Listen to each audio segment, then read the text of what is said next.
삼강 삼국시대 각 나라의 특징들을 설명하겠습니다.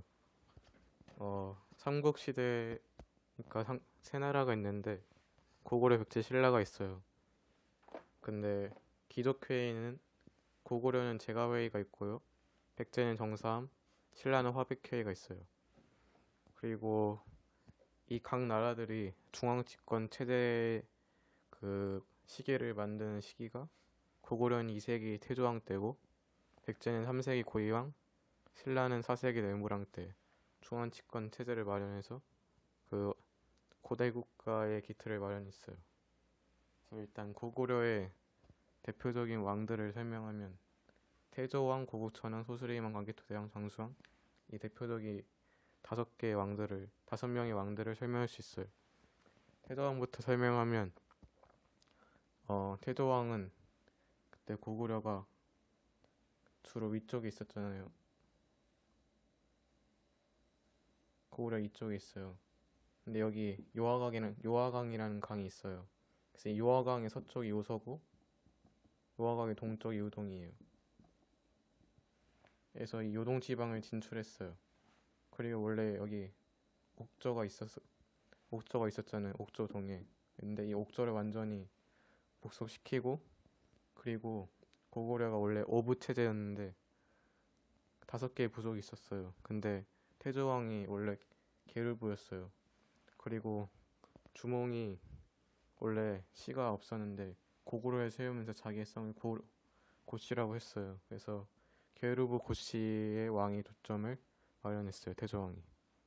그 다음에 고구천왕인데 고구천왕이 원래 오부가 있었다고 했잖아요. 근데 이건 부족 체제로 돼 있는 건데 이젠 그 부족적 오부를 행정적 오부로 바꿨으니까 동서남북중으로 바꿨어요.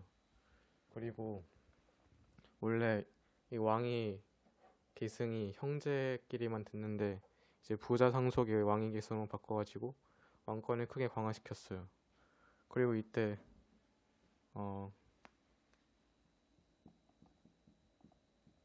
을파소라는 재상이 있었는데 이때 고구려가 살림이 안 좋았어요. 그래서 농민들이 살기 힘들어가지고 이 을파소라는 재상이 진대법이라는 걸 해가지고 이게 추수 때가 되면 곡식을 좀 빌려줘가지고 어느 정도 먹고 살 수 있게 한 다음에 나중에 빚을 갚게 해준 거예요.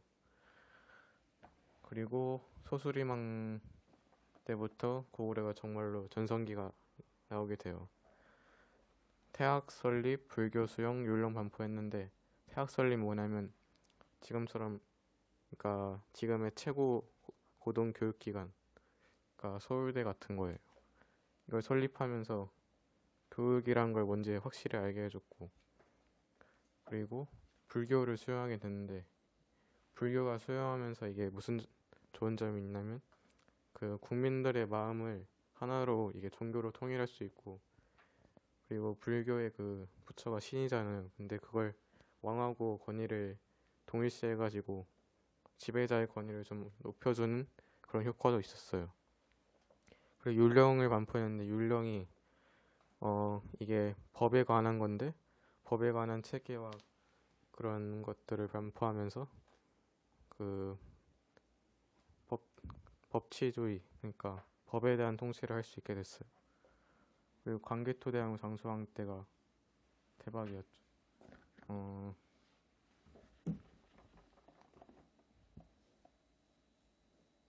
고구려가 여기 있었고 여기 백제 그 다음에 신라가 있었는데 여기 중국이 이때 5호 16국 시대였어요.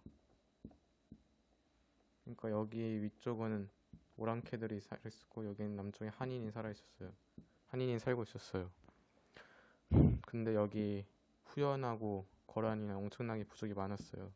근데 광개토대왕 때 이런 부족들을 다 격파하고 이 요동지방하고 만주지방을 완전히 점령했어요. 그러니까 광개토대왕 시절 때 고구려가 점령한 땅을 그리면 이 정도 됐어요.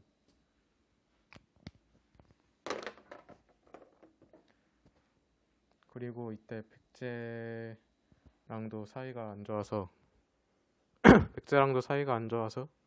백제를 공격했어요. 그래서 백제를 한강유역 밑까지 내려놨어요. 그 다음에 강개토대왕이 이게 너무 전쟁을 많이 해서 빨리 죽어가지고 장수왕이 바로 왕이 됐는데, 장수왕이 원래 고구려 수도가 이쪽에 있었어요. 국내성. 근데 이 평양성으로 천도를 했어요.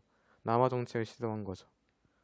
그리고 이때 백제가 한강유역을 점령하고 있었는데, 백제군을 무너뜨리고 한강유역을 완전히 장악했어요. 그리고 이때 백제 왕이 계로왕이었는데,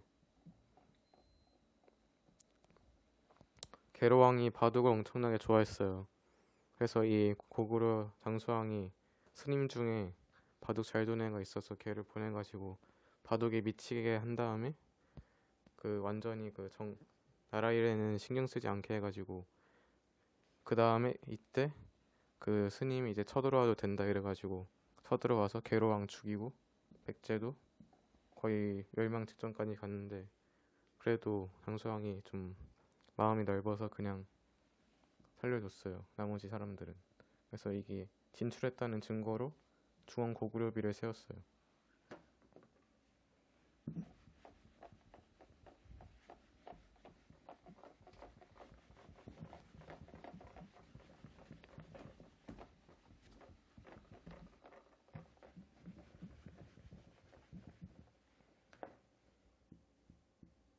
이제 백제로 넘어가면, 백제는 이렇게 네 명의 특별한 왕이 있었어요. 고이왕, 근초고왕, 무령왕, 성왕. 고이왕 때는 한강유역을 완전히 장악했고요.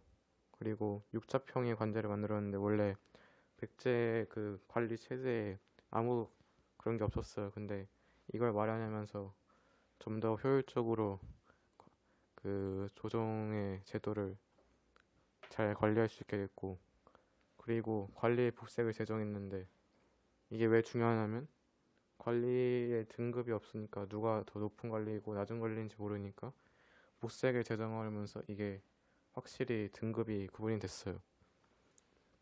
그리고 근처고왕 때 최전성기였는데, 또 지도를 그리면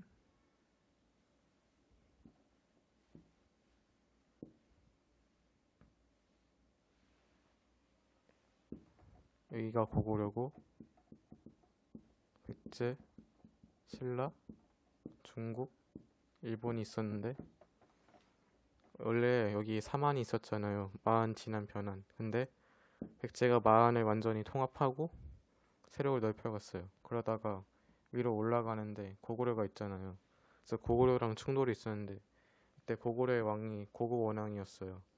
근데 이때 고구려가 미천왕 때 중국의 침략을 받아서 시체도 빼앗기고 엄청나게 많은 재물도 뺏기고 국내 상황이 안 좋았어요. 그래서 근초고왕이 이때 노리고 쳐들어갔는데 고구원왕이 또 직접 전장에 나선 거예요. 그러다가 근초고왕이 화살로 맞춰서 고구원왕을 전사시키고 평안섬을 함락했어요. 그러니까 이 정도 된 거죠, 땅이. 그리고 여기 중국의 산둥반도하고 아까 요하강, 여기 요서 지방까지 수군을 증강해서 여기 진출한 다음에, 그리고 여기 일본의 규슈 지방이 있거든요. 거기까지 진출했어요. 그만큼 백제 세력이 이때 강성했다는 것을 증명해 주는 거예요. 그러다가 백제는 고구려의 또 광개토대왕하고 잠수왕 때 침략을 받아서 좀 세력이 약화된 다음에 무령왕하고 성왕 때 부흥을 다시 일으켜요. 그래서 무령왕이 이때 중국이 남북조 시대였을 때 백제 무령왕이 이 북조하고 남조가 있는데, 남조가 더 가까우니까 남중국하고 교류를 많이 해서 외교적인 힘을 키웠고, 22담로라는 걸 설치해서 지방 행정을 좀 더 관리하기 쉽게 했어요. 그리고 성왕이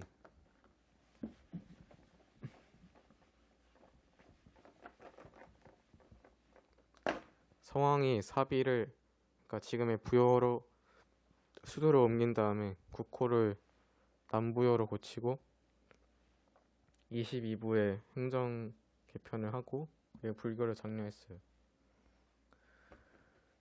이게 백제 왕들이 했던 업적들이고,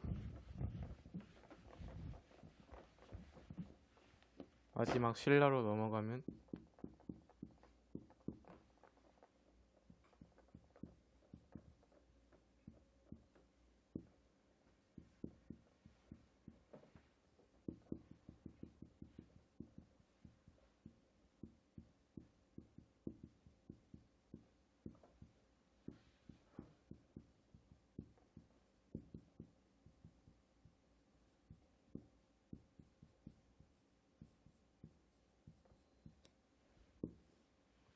신라에는 내무왕, 지증왕, 법흥왕, 진흥왕, 태종무효랑 문무왕 이 6개의 왕들이 중요한 업적들을 했고 전성기를 이끌었어요.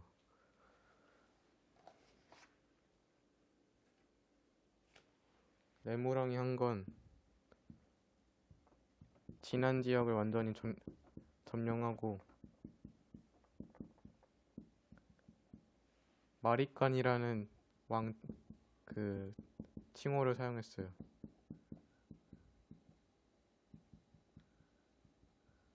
이게 대군장이라는 뜻이에요. 대군장.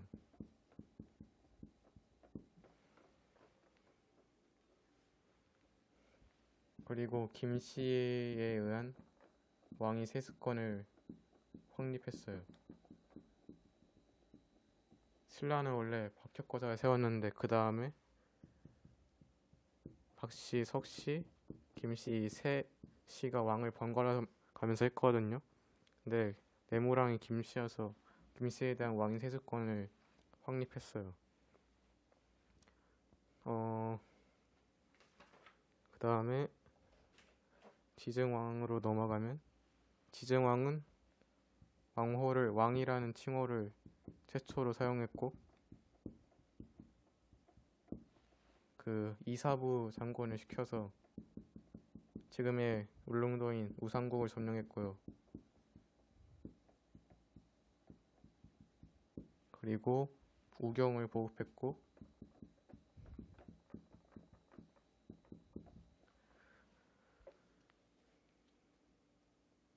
네, 이 정도 있는데 원래 신라 왕 그 칭호가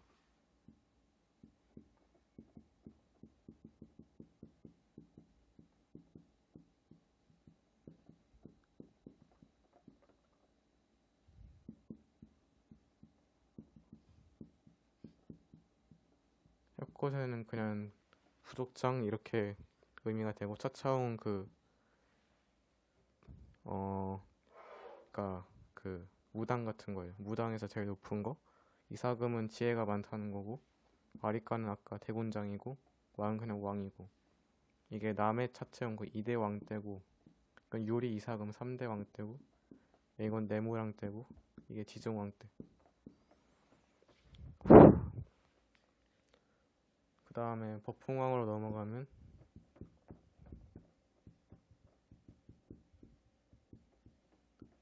불교를 수용했는데 이게 어떻게 됐냐면 원래 법흥왕이 불교를 수용하려고 했는데 대신들의 반대가 너무 심했어요. 그래서 신하 중에 한 명이 이차돈이라는 게 있는데 자기를 죽이면 불교를 수용하게 할 수 있다. 그래서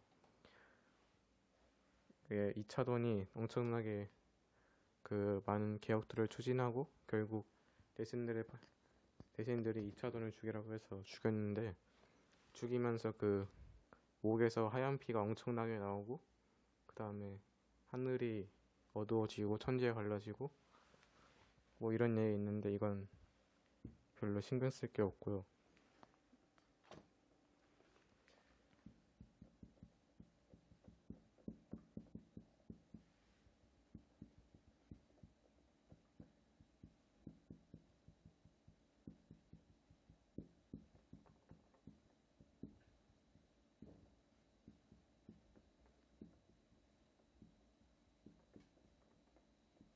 그리고 그 아까 소수리망 설명할 때 말했듯이 율령을 반포했고 상대등과 병보를 설치했는데 상대등이 왕 밑에 있는 바로 높은 지위예요.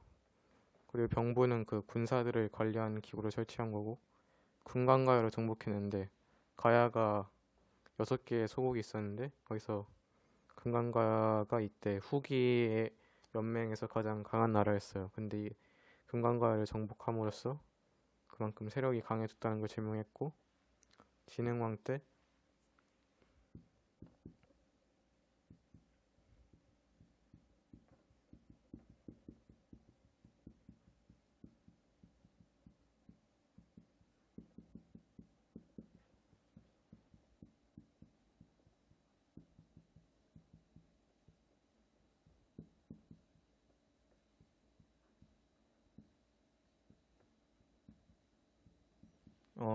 진흥왕 때 특히 영토를 많이 확장했어요.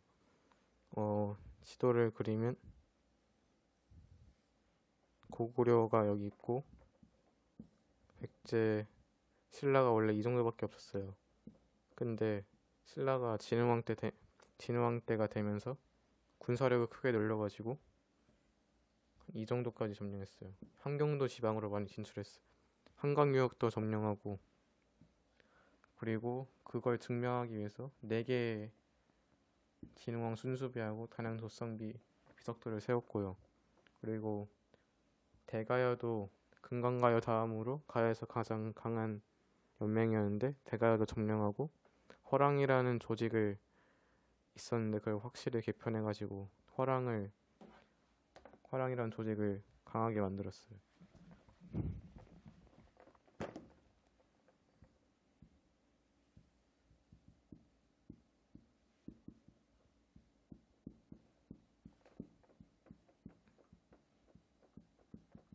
태종무효화랑은 그 우리가 흔히 아는 김춘추인데 삼국통일 기틀을 마련했는데 그 당나라의 힘을 빌려가지고 고구려 백제를 무너뜨린 게 좀 아쉽긴 하지만 그래도 통일의 기틀을 마련했다는 점에서 그 의의를 높게 사고 있어요. 그리고 문무왕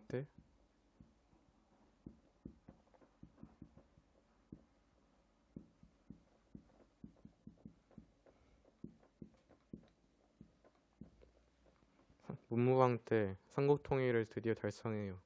676년에 이게 신라의 때 그 대표적인 왕들의 업적이고